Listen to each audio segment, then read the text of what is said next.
இன்னும் 1000 இடங்களில் தாக்குதல் நடக்கும். இஸ்ரேல் அதிபர் கமேனியின் கொலைக்கு பழி வாங்குவது கடமை. ஈரான் அதிபர் எச்சரிக்கை. 3ஆம் உலகப் போர் மூலுமா? கமேனியின் பேத்தியும் உயிரிழப்பு.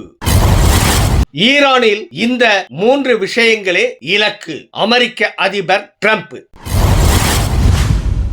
அன்பு தமிழ் நெஞ்சங்களுக்கு மெர்சல் கெலாட்டாவின் அன்பு வணக்கம். வாங்க இன்றைய காணொளி இதோ.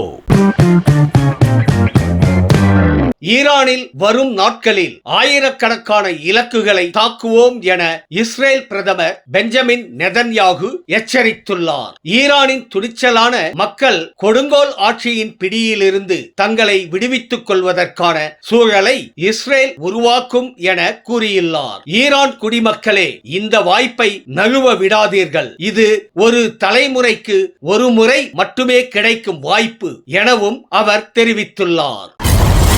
உச்ச தலைவர் அயத்துல்லா அலி கமேனியின் கொலைக்கு பழி வாங்குவது ஈரானின் சட்டப்பூர்வமான உரிமை மற்றும் கடமை என்று ஈரான் அதிபர் மசூத் பெசஷ்கியன் தெரிவித்துள்ளார். கமேனியின் படுகொலை என்பது உலகில் உள்ள முஸ்லிம்களுக்கு எதிரான, குறிப்பாக ஷியா பிரிவினருக்கு எதிரான வெளிப்படையான போர் அறிவிப்பு என்றும், இந்த வரலாற்று குற்றத்தை செய்தவர்களை பழி வாங்குவது தனது கடமை எனவும் அவர் கூறியுள்ளார். ஈரானுக்கு எதிராக பிரச்சனையில் பிரிட்டன், பிரான்ஸ், ஜெர்மனி போன்ற நாடுகள் அமெரிக்கா, இஸ்ரேலுக்கு ஆதரவு தெரிவித்துள்ளன. அதே நேரத்தில் சீனா ஈரானுக்கு உதவுவதாக அறிவித்துள்ளது. இப்பிரச்சனை ஆசியா, ஐரோப்பா நாடுகளுக்கும் பரவி 3ஆம் உலகப் போர் மூலுமா என்ற விவாதம் தொடங்கியுள்ளது. போரினால் பெரும் உயிரிழப்புகளும் நீண்டகால பொருளாதார பாதிப்புகளும் ஏற்படும் என்பதால் உலக மக்கள் பீதியில் உறைந்துள்ளனர். ஈரானின் உச்ச தலைவர் கமேனியின் பேத்தியும் உயிரிழப்பு.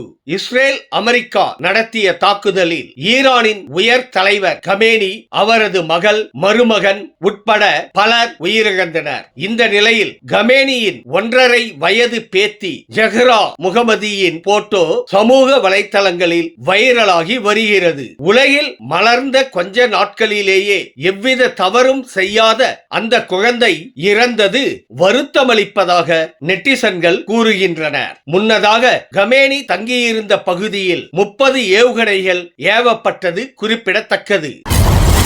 மிக துல்லியமான இலக்குகளுடன் ஈரான் மீது தாக்குதல் நடத்துவதாக டிரம்ப் கூறியுள்ளார். ஈரானின் ஏவுகணை அமைப்புகளை அழிப்பது, கடற்படையை ஒழித்து கட்டுவது, பயங்கரவாதத்தை ஊக்குவிக்கும் நம்பர் 1 நாடான ஈரானிடம் அணு ஆயுதம் சிக்கக்கூடாது என்பதே தங்களது இலக்கு என டிரம்ப் தெரிவித்துள்ளார். மேலும் பயங்கரவாத அமைப்புகளுக்கு ஈரான் ஆயுதங்கள் மற்றும் நிதி அளிப்பதை தடுப்பதில் அமெரிக்கா உறுதியாக இருப்பதாகவும் அவர் பேசியுள்ளார்.